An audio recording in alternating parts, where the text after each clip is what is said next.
Welcome to Chillin' 101. We hope this video helps. In this video, I will show how to change your Honda Odyssey cabin air filter. This is a straightforward maintenance task you can easily do yourself, saving time and money.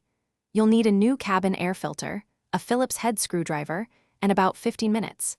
Having a clean cabin filter improves air quality inside your vehicle and helps your HVAC system run more efficiently. Let's get started with preparing your vehicle for the replacement. First, open your glove box and remove all contents to give yourself clear access.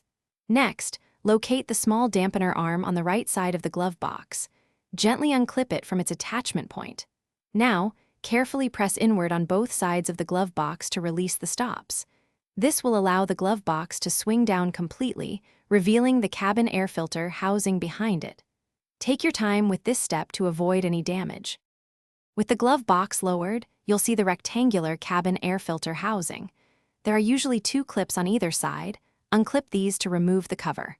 Carefully pull out the old cabin air filter. Before inserting the new one, pay close attention to the airflow arrow on the old filter and the housing. The new filter must be inserted with its airflow arrow pointing in the same direction, typically downwards. This ensures proper air circulation. Once the new filter is correctly in place, snap the filter housing cover back on, ensuring both clips are securely fastened. Now, lift the glove box back up and gently press in the sides again to clear the stops.